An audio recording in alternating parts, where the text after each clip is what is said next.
Hello and welcome to A Problem Squared, the podcast that attempts to solve as many problems as possible with medium to decent success rates. In fact, it's kind of the problem-solving podcast equivalent of metamorphic rock in that it gradually adjusts and changes depending on the situation around it. My name is Matt Parker, a mathematician, and also a bit like metamorphic rock in that I have a fantastic collection of different types of marbles. And I'm joined by Bec Hill, comedian, who, many have said, responds very well under pressure. How you doing, Bec? It's always a pleasure when you're introducing the show. Thank you. So I put the effort in. You know, I give it a go. Yep, you sure do. Sure. You say that like it's not a good thing. You hear what you want to hear, Matt. So true, so true. How are you keeping? I'm good. I'm very, very good. Just been keeping busy. I'm making new flip charts for the CITV Makeaway Takeaway show, so that's been fun. Getting back to work with me crayons. So this is your, by flip charts, not just pictures you draw, but these are like fully, physically animated stories in a flip chart. Yeah. In the show, I'm just going to be doing like a page an episode to sort of show how the mechanics behind them work, which is really fun. So it's a lot less pressure than the usual ones. But that's been it's been really nice. And I had a lovely Christmas. Got some good gifts. A couple of track sets, which is apparently what they're calling tracksuits now. A track set? Yeah. So right now I'm wearing a lovely sort of fleecy tracksuit with geometric shapes and dinosaurs on it, and I feel like a baby in that I'm very comfortable and entertained by the colours. What's not to like with geometric shapes and dinosaurs? I mean, I feel like a substantial percentage of our listeners are suitably envious right now. Oh, they should be. They absolutely should be. Matt, what did you get for Christmas and or your birthday, which happened right after we recorded the last episode? Oh, yeah. So we had the full festive period. I got a lot of beer, a lot of drinks. I fall into that awkward category where a lot of things, if I want a thing, I just will buy the thing. Yeah. I either want it and I buy it, or I don't want it and I don't get it. Yep. Which is not to say I've got a lot of stuff. I just, I'm into a few niche things and I tend to buy them. And so a lot of Lucy, my wife's family, are like, oh, what do we get Matt for? Like, and it was my 40th birthday. So like, what on earth are we going to get him? But I like beer, and beer doesn't go off. And so not in the over the time scales where it's a problem for me. And so a lot of people sent me like, unusual coffees and beers and drinks and all sorts of things. And so I basically filled up my drinks cabinet over the festive period. Sounds nice. And we consumed the 30th birthday present that Lucy got me. That's some old beer. Like, an old bottle of port. Oh, when I turned 30. And I was like, this is amazing. And then initially I just thought, well, we should open it on a special occasion other than my 30th, because there's so many other things happening on the actual birthday. Yeah. You don't want to crack open expensive port as well and just chuck it in the mix. So I was like, well, we'll save that for later. And in the end, I ended up saving it until my 40th birthday. That's nice. Because after a while, it became a thing. I'm like, well, now we can't drink it. Yeah, that's true. There's always like a bottle of something that you're like, oh, it's too nice to open. Exactly. Yeah. And so it kind of gained momentum. And eventually we're like, well, the only thing that's going to rival getting it for my 30th is drinking it on my 40th. And so it sat there. It sat in the kitchen. We moved house. It sat in a different kitchen.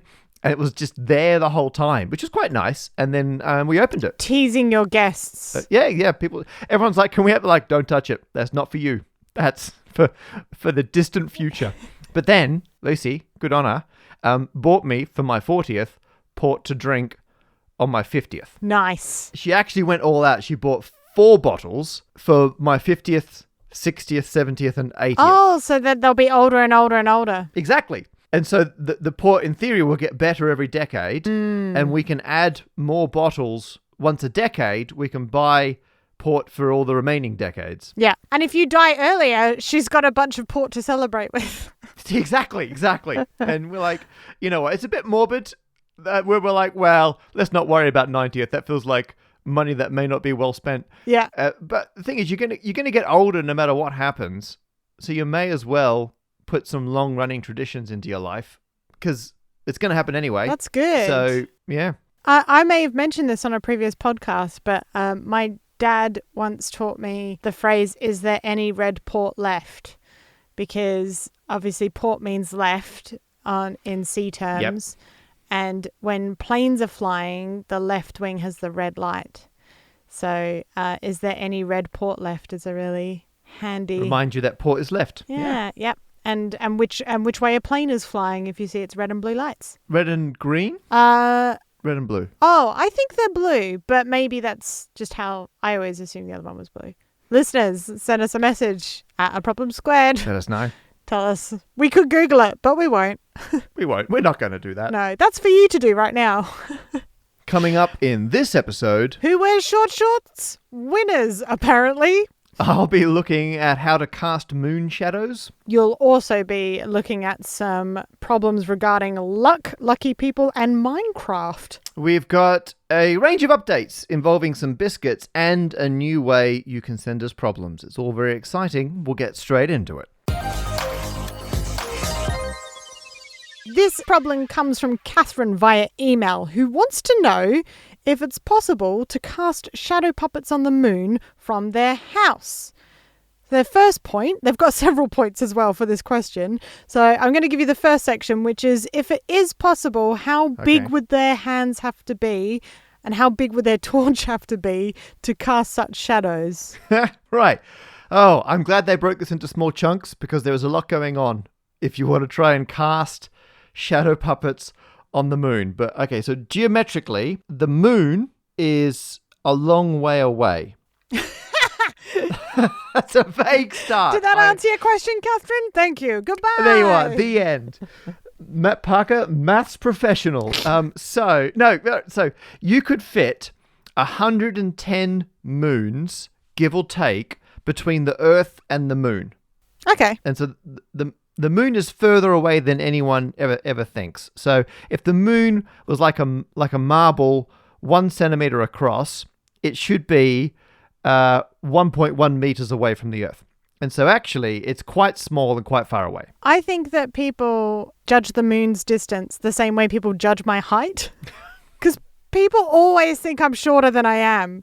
Like, always. I'll be sitting next to you, and if I say stand up and show me how tall you think I am on you, people will always put their hand, like, just above their waist. People think I'm tiny. And not always as a joke. Sometimes that's sincere. Yeah. I'm average height, but apparently give off the feeling that I'm a child. Yeah, exactly. And if you give someone, like, a tennis ball, and you say, how far away should this be? Like, if it was the moon... away from you if you were the Earth. And a tennis ball is about, 7 centimeters? So it should be over 7 meters away, which is a long way. That is a long way. Yeah, it's crazy. Yeah. But because it looks so big in the sky, we always just assume it's massive and close. It's not. It's medium and far away. There's a lovely line in Red Dwarf where they say that the planets are all like, stay away from Earth. It's got humans. And I always think that. I feel like that's what it is with the moon. Like, we think it's standing closer to us than it is, but it's actually being socially responsibly distant. It was way ahead of it. Yeah. Way ahead of the curve on that one. Yeah. So the moon's a fair way away. But it's roughly 100 times further away than it is big. That's the vague rule of thumb for the moon. Okay, but the actual question here is how big would my hands and torch need to be to cast such shadows? So because the moon is roughly 100 times further away than it is big, if you want to cast shadows that fit on the moon, which I'm just taking from this question, how big would the setup have to be? Like, where do you have to put the torch? Where do you have to put your puppets? If you're prepared to use smaller puppets than your hand, like if you make tiny puppets that are like under a centimeter, they need to be, basically the puppets have to be 100 times further away from the torch than the size of the puppet. So if you made tiny puppets, you could hold them like a meter away from a torch, and they would cast the right size shadows to fit on the moon. If you want to use your hand, which is like, 10, 20 centimeters, give or take, then you need to be 100 times further away from the torch than the size of your hand, which is like 10 or 20 meters. Yeah. That's quite a lot. What, a normal sized torch? Because they've not asked here how bright the torch would have to be. Ah. I mean, it depends how you interpret how big would the torch need to be. I've just been looking at the geometry. We'll get to brightness later. And spoiler, there are other problems with this. I suspect the way I visualize this is a bit like if you're doing the bat signal. Yes, exactly. So to me, I imagine you need like a massive spotlight. But what you're saying is it doesn't need to be massive. It just needs to be bright. I've not yet dealt with how bright that light would have to be. When there's a solar eclipse, is that basically the moon casting a hand puppet on the Earth? Yes. Aww. And actually, if you look at like satellite footage or footage from space of an eclipse, you just see the moon's shadow move across the Earth, like some kind of massive moon shadow puppet. That's so cool. All right, the next segment then is there a certain place on the Earth that works best? I live in Cheltenham, United Kingdom at the moment. Should I consider moving? Yeah, so this is kind of the reverse problem that astronomers have, where they want to observe things in space, so the light comes down to Earth, whereas what Catherine wants to do here is beam light back up into space. Yeah. And again, we haven't looked at the brightness of the light yet.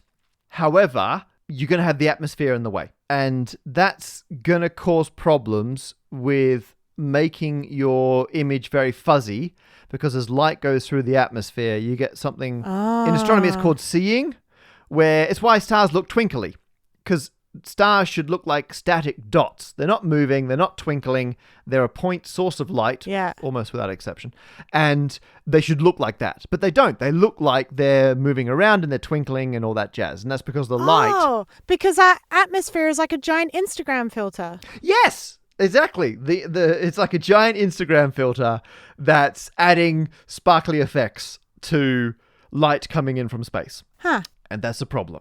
And so astronomers have already solved this problem, but, you know, they were looking at it in the reverse direction. But the problem is, how can I reliably get light to or from the Earth without the atmosphere and everything else getting in the way? And so astronomers, first of all, they try to put their telescopes up mountains or somewhere high in the atmosphere, because then you've got less atmosphere, less filter, less Instagram filter for your light to go through. Less Hudson. And so they look for mountains. And they look for places that have very good weather. So maybe this doesn't count for Catherine if they just want to do a one-off puppet show, but astronomers will look for locations to put a telescope that has the maximum number of non-cloudy nights to be able to do their observations. Yeah. And my wife, who is a astronomer, has been out to she went to Tenerife like year before last to do observing, and she's been to La Palma and places. And I've got to go do some observing. It's always when I can't go. I'm like, I'm off with all her colleagues to go and, you know, and then it's cloudy, and so they just have a holiday instead. It's ridiculous. But anyway, astronomers argue, no, we have to put our telescopes in these incredible locations because there's a mountain and there's good weather, and all the things that make a good vacation destination also make a good place to put a telescope. That's why she always comes back from holiday like, oh, I saw Orion. That's the name of the pool boy. That's the name of the... But the other consideration for astronomers is you're often constrained geographically. Like if you're in America, you've got to put it somewhere in America, or a European telescope has to go somewhere in Europe, which is why Hawaii is common for US telescopes, because that's the best location they've got.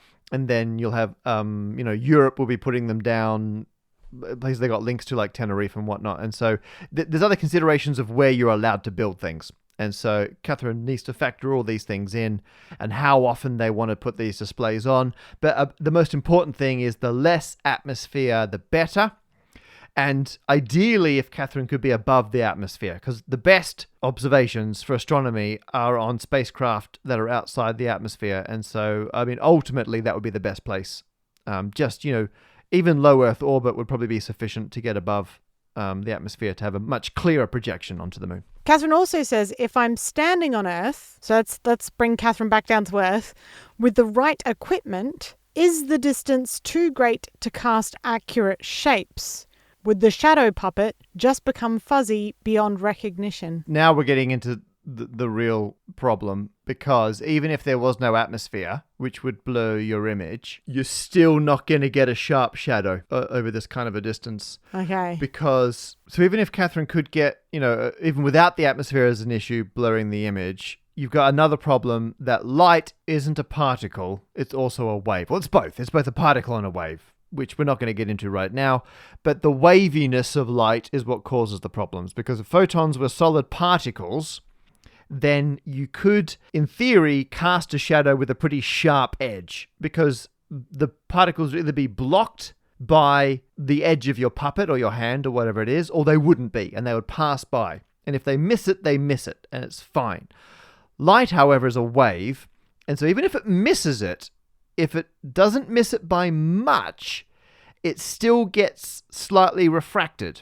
And so even light that goes past the edge of your puppet will have its path bent a bit. And so when you actually cast a shadow, instead of it being a sharp edge, there's a slightly blurry edge, and then you get bands of bright and dark effects as you go out from the edge of it. And normally in our regular daily existence, this is too small to notice, but it could be a problem when you're projecting something to the distance of the moon. I just realized that even with lunar eclipses, you don't really get the same sort of really slick shadow across the way that we do with a solar eclipse. It's sort of, from memory, whenever I've watched lunar eclipses, they tend to just go the moon just goes a bit murky.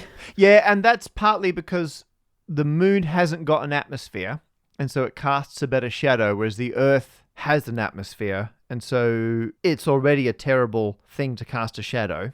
But there are impacts from the distances away, because this is a problem that my wife does have on her spacecraft, which is a great sentence that I use at every opportunity. Yeah, I was going to say, you're going to have to elaborate there. Because she's a solar physicist, the spacecraft she works on have a artificial eclipse, basically. They have an occulting disk, which blocks the sun.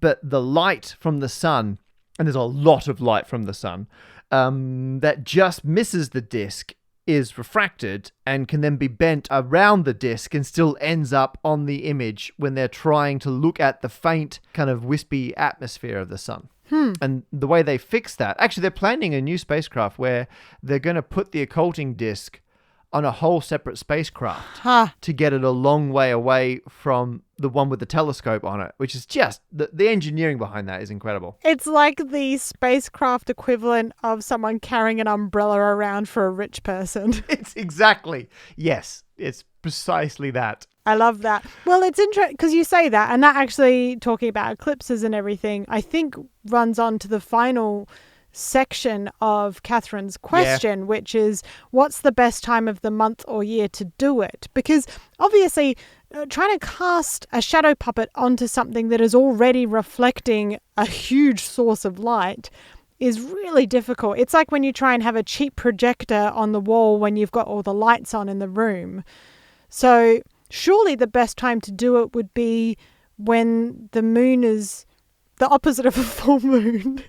An empty moon. And the empty moon, the well-known empty moon. It's called, ironically, the new moon. Oh, yeah, that's right. Yeah, Even though you can't see it yet, which I always thought was a terrible name. Yeah. But yeah, no, you've done two things perfectly there, Bec. Oh. You've both nailed the exact correct time to do this, because you're right. You want the screen you're projecting on to be as dark as possible.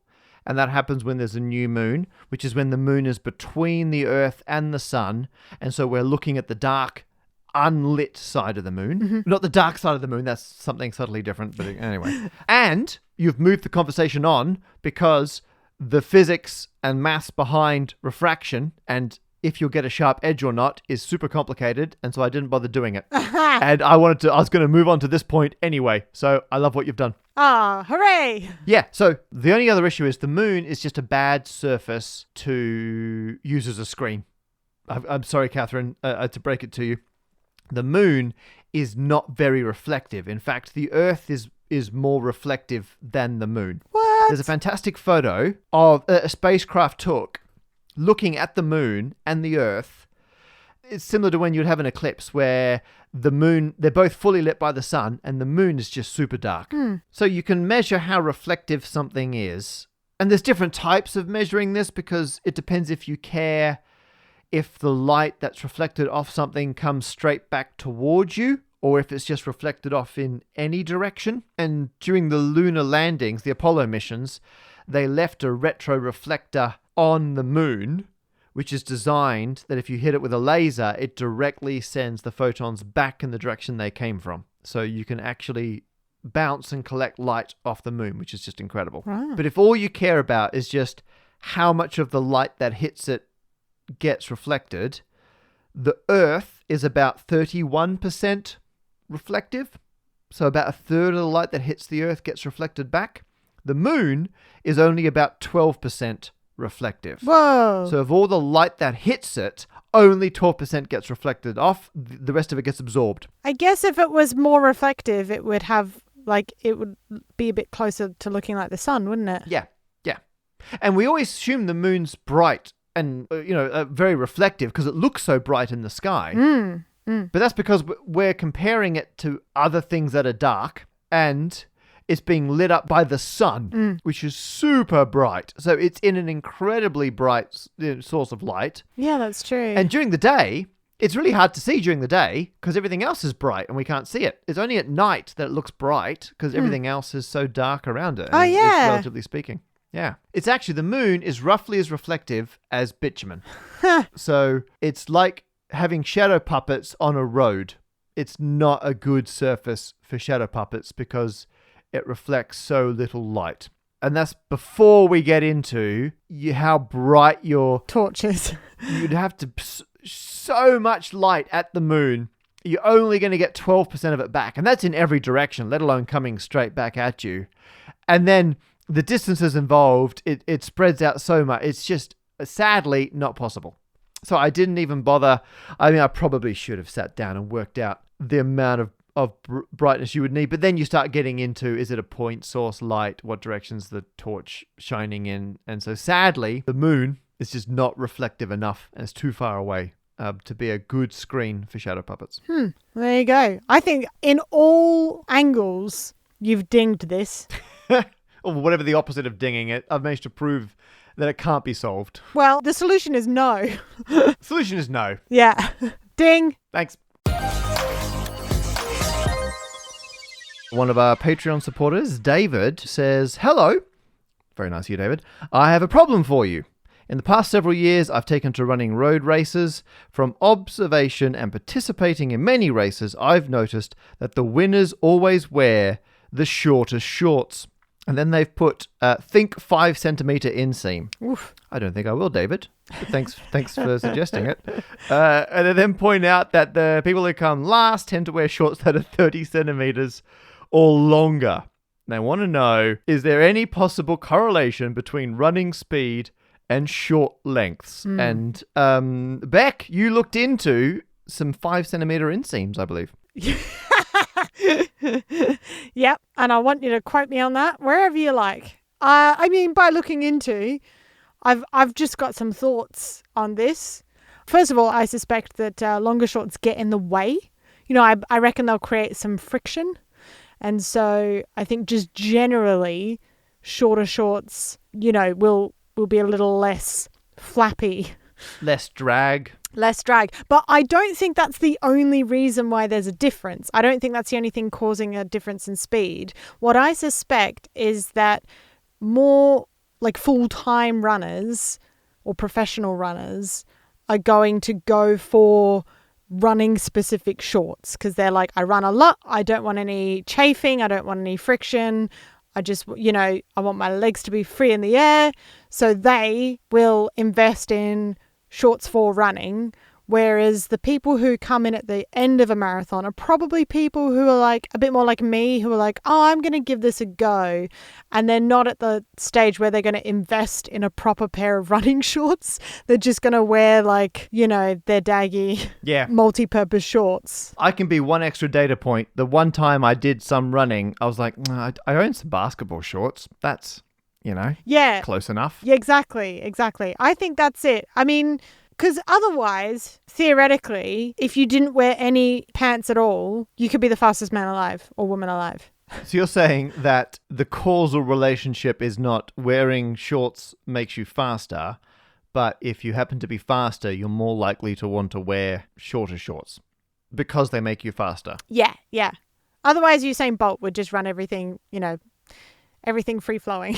Well, that would be quite traditional from an Olympics point of view, I think. Yeah, but not with a top on top. Oh, okay. Oh, you keep that. Yeah, okay, I'm sorry. I just figured it just works its way up the body. I thought it just, you know, just the line above which there's no clothing works up. So like you're running in just a crop top or something. Yeah. You'll be half covered, like a centaur, but with clothes. That's the one. Yeah. That's the one. Like a centaur, but with clothes. Which, if I heard that sentence, I would imagine just a centaur wearing a pair of trousers. But I'm sure for many other people, that cleared it right up for them. What do you reckon, Matt? What do you... Well, it made me think of, because I'm now a cycling guy. When I was getting into cycling, a lot of people shave their legs. Mm-hmm. And I was like, I wonder why. Like, I should look into this. Why do people shave their legs? And there's no real practical reason why cyclists shave their legs, which I find really weird. It's not like a chafing thing or like the hairs get caught in the gears? Because mine would. Not hairs in the gears, not a chafing thing. It's not like they've all been ripped out by being caught in the gears. It's like you see some people like, oh, you're more aerodynamic. And don't get me wrong. I mean, being aero, that's a big deal in road cycling. But it doesn't make much. It's not making a difference. And then there's, it's easier if you fall off to clean the wound or whatever. Oh, yeah. Like if you get gravel in it. But that's not really the case. It's easy enough to do it. From what I can tell, the only reason that cyclists shave their legs is because it shows their dedication to cycling. Right. So it's just a display of how committed you are to the sport. That you shave your legs. In the same way that if you're a barista and you have a top knot. Very similar. Yeah. Okay. Yeah. Because the top knot doesn't make the coffee better, but it tells everyone that you like coffee. I bet there's a correlation between how complicated to maintain or difficult or investment in a barista's hair, facial hair, head hair, all of it. I bet the quality of the coffee does correlate, but just because they're so committed to the look, they must be pretty serious about making coffee. Yeah. And that's the deal with cyclists. You're doing that to show you're not just some, casual cyclist who does it occasionally. Yeah. It's part of your identity. You shave your legs and you want to show off your legs from cycling, I guess. Yeah. Right? And so cycling is all about the legs. I can kind of see how it started because conceivably an argument over aerodynamics or something. Yeah. But it's become way more than that. And so I refuse to do it. It's interesting you raise it, actually, because one of my New Year's resolutions this year was to become more accepting of the parts of my body that don't need to change, because obviously I'd like to become healthier and fitter and things like that.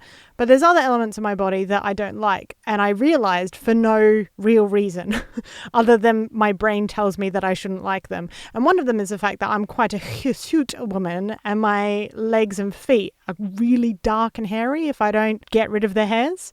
And yep. I'm fine with that at home. No, like Gav's fine with it. No one around me has ever cared about seeing my my leg hair. But it's something that I realized that I wouldn't dream of going out in public without either removing the hair or hiding them. Which means that if I don't want, because it takes me I use an epilator, which is it's like a thing that tears out each hair individually. An epilator. Yeah, so it sort of is like a thing that rolls around and plucks all the hairs. So it takes longer than waxing, but is much cheaper, and you don't have to keep buying waxing strips or anything like that. But it lasts longer than shaving. So if you're willing to spend 3 hours in pain, then you can then not worry about removing your leg hair for another 2 weeks as opposed to Oh, wow. a couple of days. That's a terrible trade-off. It is. Yeah. It's awful. It's like an I'm a Wizard episode. It's Yep. no fun. And also then like you've got aftercare as well. So if you don't constantly exfoliate your legs or moisturize and stuff like that, you can get ingrown hairs, infections. So then you end up like in pain, or it's really awful. There's no good solution to removing. It's like your legs want to have hair. Yes. And yeah. there's no easy solution to stop them from doing that. No. And you can get like laser treatment and stuff like that, but it's expensive and time consuming. And again, one of those things where I'm kind of like, why do I have to spend my money making it so that other people don't look at my legs?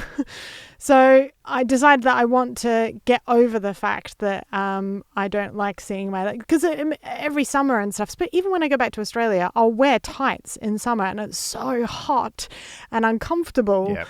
But I'd rather that than people be distracted by my leg hair. I don't want people to look at my legs and make assumptions about me that aren't necessarily true or indicative of who I am. And so I'm trying to get past that and sort of not care as much about what other people think, which is really hard because, like, especially when you're a performer, it does matter what people think. And so I have been doing more and more research into it. I've started following Instagram accounts where people of all genders actually post photos of them with their hairy legs, which has actually been incredible for my self-confidence. I'd never seen so many people, like a lot of women with legs as hairy as mine, and I realized I'd never seen it. I actually cried when I first started seeing it because that's how much I realized other women hide their legs as well. And so it was really emotional. And I also found out, getting back to my point, sorry, I've gone off on a tangent, but getting back to my point, no, fine. Is that I found out that I always thought that shaving or removing leg hair came from marketing. You know, it's like a way to sell more razors or to sell waxing. Like with most beauty stuff, I just assumed it was all led by the market. And I actually found that it sort of became that way because women from non-white backgrounds tended to have darker body hair. And so it was seen as a way of showing racial superiority for white women to remove their body hair to show that they were different from other races, because it was believed that it had been Darwin's evolution had been misquoted as saying that people of other races were less evolved than white people, which is obviously not correct. But they saw the body hair as a link between sort of Neanderthal stuff. And so the further you could separate yourself from that. So the less hair, more civilized. Yes. But then you're like, hey, but why aren't men taking off their hair as well? And that was because it was believed that the more civilized a race was, the more defined the genders became. So they wanted to show that women and men looked far more different than they do in other races. Oh, wow. So it was seen that white women were technically hairless over their bodies and very different from white men. And so that was seen as a racist thing to show that. And then it also popped up again and became even more of a popular misbelief when women were able to enter the job market and start working. There was fewer things to show the difference between men and women because women were suddenly starting to be treated equally to men. And so then that's when you saw the marketing forces pushing more to say, okay, you can work, but you better stay a woman. And it was like really pushing for women to look different to men to at least show that there was a difference. It's all wrapped up in this racial patriarchy type nonsense. And that's how we get to where we are today, where you'll see someone with hairy legs and think, oh, they're dirty. Or if you see a man with a particularly hairy back, you'll be disgusted when there's no reason to be, except for the fact that we've all been taught by the structure that we've grown up in that is bad. And it's just like blow my mind. So anyway, what I'm saying is to solve your problem, Matt, about cyclists removing leg hair, is that they should read the book Plucked, A History of Body Hair Removal, I think it's called. There's a fantastic write-up about it in The Atlantic. We'll pop a link in the show notes for anyone else who wants to read up more about that. It's really fascinating. Definitely recommend it. But to get back to the original problem, because we have gone off on quite the tangent, I think I answered it originally at the beginning, was that about the short shorts. I think it's to do with experience. What do you reckon, Matt? I agree, we have run a long way from where we started, but in short, ding. Now, Matt, in episode 014, we brought up the concept of luck, and in particular, lucky people. You said that you don't believe lucky people exist. I do not. Oh, everyone who knows you is lucky Bec. See, there we go. End of episode. It's not going to end any higher than that. I asked on our Twitter, which is @aproblemsquared, what our listeners think, and it was pretty down the line. It was something like 49% think they do and 51% think they don't. Which, okay, you know what? I think if that's how a vote goes, you should do a revote. Yeah, I don't think you want to make major, nation-changing decisions on that kind of split. No. So I actually spoke to the luckiest person I know, which is another comedian called Sarah Bonetto, and she is genuinely the luckiest person I know. So I asked her if she could tell our listeners about her luck, and more importantly, tell you about her luck.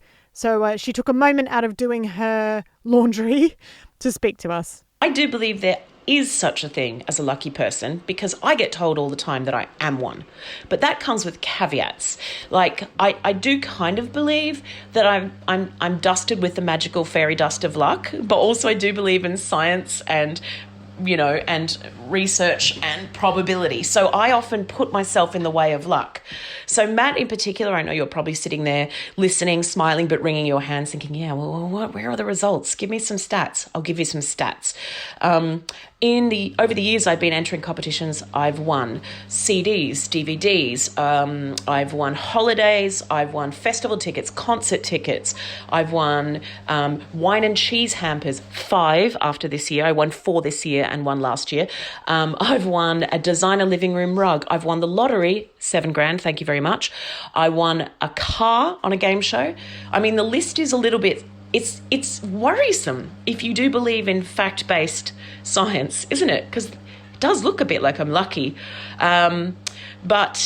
But yeah, I do think I do put myself in the way of luck. But I have a question for you guys. When I won the car on a game show, my friend from university, Cliff, who was a big maths and probability fan, he used to try and teach himself to card count and things like that. He was reading a book on probability and he got really angry at me after I'd won the car because it had a chapter on people that win cars in this probability book. I'm not sure if you can find this book, but this book stated that in your life, you might win a car or someone you know in your wider circle of friends, but there is only one car in your circle of friends. So, if that's true, and if you can find that research, does that mean that by virtue of you guys being mates with me, I have stolen your car? Something to think about.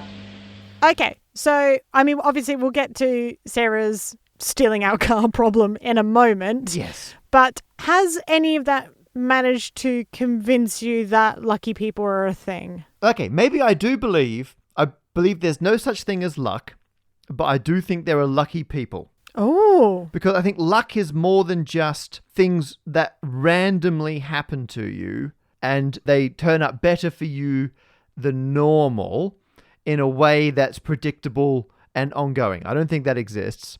But I think you do get lucky people because either they make a lot of opportunities for things to randomly go well for them, and because there's just more opportunities, things go well randomly more often, or they're good at capitalizing on them. So people who use their privilege are gonna experience more luck. Sort of. Like if you were born rich, which in itself you could argue is lucky, but that's because your parents or whatever. Yeah, it's lucky for you. Yeah. And then you've got more money to then invest in stuff. So you're more likely to get even more rich. Oh, yeah, no, 100%. There's like, if you're already rich and you like invest a bunch of money into random stocks and then some of them do incredibly well, you're like, I'm just so lucky. I made all this money on the stock market. And you're like, yeah, but other people didn't even have the opportunity for that to happen. Only an idiot would end up worse off had they not just sat on the money that they'd given. Only an idiot would do that and, you know, not become president. I feel like you've got specific people in mind. However, like back to Bonetto, I suspect she enters a lot of competitions, if I'm remembering. That's true. So I would say that she is lucky in that she's won a lot of prizes. However, if you took her number of competitions entered and then compared it to prizes won, it would be the same rate as everyone else. So she's lucky in absolute terms because she's won a bunch of prizes, but she's not lucky in terms of she wins more frequently out of the number of times she's entered, if that makes sense. Yeah, I think we'd probably need some more stats, wouldn't we? Yeah. And there's also the flip side of, if let's say you've got 100 Sarahs or entering lots of competitions. Then I'm the lucky person. Then you're the luckiest friend in the world. Some of them would do worse than average. Some would do better than average, because randomly you're going to have a distribution. It's like if they were all flipping coins or rolling dice, even though the odds are the same for everyone, just out of sheer luck, some people would do really well and some would do poorly because you got lots of people trying it at once. But then importantly, if you took the 100 Sarahs and you took like the 5 luckiest ones who won more often than the others, in the future, they wouldn't then consistently continue to do better. They just happen to be the ones who did better so far. So arguably they're the luckiest, but that's not some innate property they have and means they will continue to be statistically lucky in the future. And I do stupid things like this all the time. Like for one video on YouTube, I flip 10 coin predictions in a row. I flip heads, tails, perfectly alternating 10 in a row. And it's because I just sat there and flipped the coin thousands of times until it happened. And just because it happened those 10 in a row, it was no more likely to happen the next time than if it was the first time. It's statistical distribution. You're going to have some freakishly lucky things, some freakishly unlucky, but there's no ability to predict the future. And so when I say I don't think luck exists, I mean just because you've had a run of good luck, I don't think that means in the future you will continue to have good luck. But I'm also, I don't want to rule out people who are just better at seizing opportunities. So actually, in Minecraft speedrunning circles, and some people already know what I'm talking about now, there's been a big controversy over a YouTuber and video game streamer named Dream. Now, I don't play Minecraft. Bec, are you in the Minecraft world? Minecraft. I am not. Hey, good. Well done. Thanks. So I don't. I mean, I watch some speed running, but it tends to be like retro video games, where the idea is to get through the game as fast as possible. And the ones I like are the old NES, Mario Mega ones. Drive kind of. Yeah. Those. How fast can you get through Super Mario Brothers? Yeah, that kind of yeah. stuff, right? I love them. But for a lot of these, the ones I like are skill based. And it's always interesting when there's a bit that just requires dumb luck. Like a certain enemy moves randomly and, only one time in 10 are they in the perfect position to get through them in the optimal time. Right. And what it means is after then, if anyone wants to break the record, they have to be as lucky or luckier than the previous person who did it. Gotcha. And I find that a bit boring because people just trying it over and over again till they happen to be lucky. Yeah. Minecraft, because there are versions of Minecraft where you can finish it, but there's so much luck involved. It's crazy. And so I'm like, well, why haven't... I get why you speed run, but it's so much is down to... Like one bit you've got to trade with one of the in-game characters, and there's only like a 5% chance they will give you the item you need in return. Or you kill an in-game character, and there's a 50-50 chance they drop the item you need. Okay. So getting through the speed runs is just a test of how lucky you are, which is just randomness. And I don't find that very satisfying.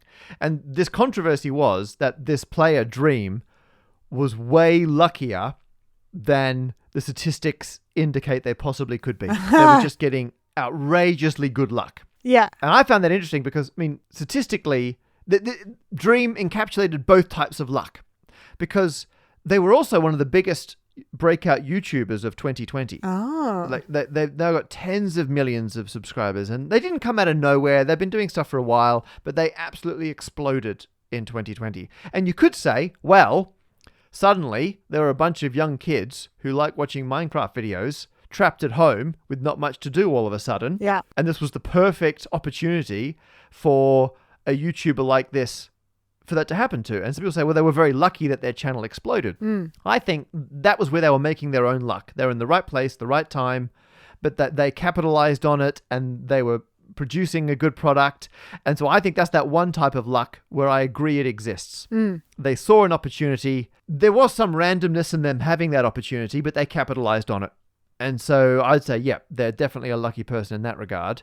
But on the flip side, I don't think that makes a difference to what happens when there's a random number generator deciding when they trade gold if they're going to get, a pearl or whatever in return, because that's a random number generator and some code. And so I think it's easy to confuse those because we're humans, but one's pure randomness and one's capitalizing on things that happen around you. And so the accusations are this person can't be that lucky. They must have altered the version of the game that they're playing on to change the odds when these things happen. Well, arguably more people have tuned into them and started watching them because they have had an unordinary amount of success with the random results. Yes. For every YouTuber like Dream, there's like thousands and thousands of other YouTubers not having that luck and therefore not getting a following because they're having the same experience as everyone else. Yep.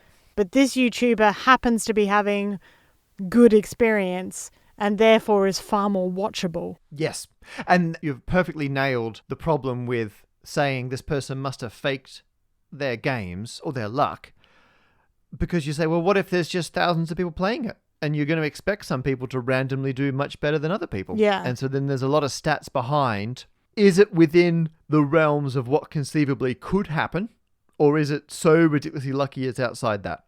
So I think this kind of brings us back to Sarah's problem with the car as well. Oh, and I should say, I tried to find that book that has a section about you or someone you know will win a car. Oh, yeah. Any luck? No, I've had no bad luck. I'm just unlucky at these things. I asked around all my maths book experts and people had some guesses, but no one could confirm what book it was. So if anyone knows the book about probability that talks about the odds of you or someone you know winning a car, please tell us. I'd love to track it down. I found a very similar bit. There's a book called Why Do Buses Come in Threes by Rob Easterway, which is a great book, highly recommended. And in it, Rob talks about the probability of you or someone you know winning the lottery and how that's higher than you expect because the phrase, or someone you know, that's doing a lot of work, that phrase, because you know a lot of people. Yeah, because I've actually, with the car thing, I was going to say my friend's mum won a car. So if Sarah's won a car as well, I've instantly proved that incorrect. Yeah. There's a lot of people who, if they won the lottery, I would then be able to say, oh, I've got a friend who won the lottery. And Sarah's now in that category. But do you know anyone else who's won the lottery? I know one other person who's won the lottery. Oh. And it was a family friend of my parents won the lottery in the late 1990s. They won like the top level jackpot. Oh, wow. So there you go, But now we're including friends my parents had in the 90s. Right? Yeah, which is a very, very wide net to cast. I don't know if we've cleared up this luck issue at all, to be honest. I think if anything, we've muddied the waters. I think maybe we could just redefine this as the problem of just finding that book. I mean, that feels like a much more open and shut problem to deal with. Okay, yeah, I'm willing to ding this problem on the head if someone can tell us what that book is. If we can find that book, that would be good luck. Let's do it. Find us. We're at A Problem Squared on Twitter. Hit us up. Another problem that we looked at in episode 014 was about cookies and biscuits and what the difference is between them. And I made a staunch opinion that You were adamant. they are the same thing. I am adamant that they are the same thing. And something that has come to my attention from the replies in social media is that it's not necessarily always the same thing. And I think what really did it for me was one of our followers pointed out that a lot of biscuit companies will also refer to some crackers as biscuits, like crackers for cheese and biscuits for cheese. Yeah. And they're not necessarily, the Cookie Monster might eat them, but they're not necessarily sweet or anything like that. And I realized that it is a difficult one. Yeah. You wouldn't put cheese on a cookie. You could, and it's probably amazing, but it's not marketed Probably is. in the same way. And so I've decided that I'm going to try and I've reassessed it, and I think it's not a binary answer. And that is that I think a cookie or a biscuit is whatever it identifies itself as, and that we should respect that instead of trying to point out what the differences are. So whatever it says on the packet, whatever the product decides, we should respect. Yeah. I just think we should respect the fact that it's cookie and biscuit. There's a spectrum of baked goods, and they're more enjoyable if we don't focus on the things that separate them. Rather, we celebrate the fact that they exist at all. This is a big step forward for you, Bec, and I support your progress. Thank you. As an extra side note, we got a tweet from @_Hectors, who said about my answer versus that. They said, here in Brazil, there is a big war on a similar problem. Capital big. Bolacha versus biscoito. It's a thing that divides the country and now and then generates discussion here on Brazilian Twitter. And they've even provided a map. I'll retweet this for anyone who wants to have a look at it at A Problem Squared. It's great. And it's a map that shows who calls it a bolacha and a biscoito. Apologies for my pronunciation if that's wrong. The map has both as an option. Yes, which I think the people who go for both are in my camp now, which is that it's whatever you want to label it as. What's super interesting about the map, just anyone who's not seen it, it's the regions aren't contiguous. It's not like there's like the biscotto people on one side and the bolacha on the other, and then both in the middle. There's fragments of all of them all over the place. Yeah. I can see why it's a constant source of argument. Yeah. There's like one tiny corner of both, like surrounded by bolacha. So I'm interested. People, send if any Brazilian listeners or Portuguese, if you're finding this issue there as well, tell us more. Tell us more about this problem. Let's see if we can help out. That's great. So your problem is just the problem's not big enough. Let's add to it. Yeah. I'm wondering if I can fix it with my new message of acceptance. I love it. I'm on board. Before we finish up this episode, Matt, you've been busy. I've made a problem entry form. Yay! A problem posing page. Problem posing page. The PPP. That is a much better name. There you are. Yeah, so previously we weren't doing anything with the website. So now problemsquared.com sends you to a page where you can submit a problem, and that problem gets injected straight into our database of problems. Yeah. Which is very pleasing from a back-end point of view. Yeah. And so we'll be able to categorize and file your problem and then attempt, if we can, because we can't solve every problem, but it'll be in our queue to attempt to be solved. Yeah. And that's not to say don't tweet us or anything, but it will very much help us out, given that there is a very small team of us working in the back end here. If you would like to put your problem in via that will be the first place we'll be checking. So if you have a problem, head on over to aproblemsquared.com, enter it via the form, and we will more likely see it before the next recording. And if you do tweet it or put it somewhere else, put it in the form as well. There's a free entry box. You can chuck in the link to a tweet or anything else, any supplementary evidence, put it in there. And we'll see what we can do. Yeah. Thanks for listening. We also want to thank, obviously, our lovely Patreon supporters, as well as everyone who has recommended us to other people or left us a lovely 5-star review on whatever podcasting app you use. We also want to thank our wonderful audio producer, John Harvey, and our brand new problem curator, Steph Keegan. Bye! Bye.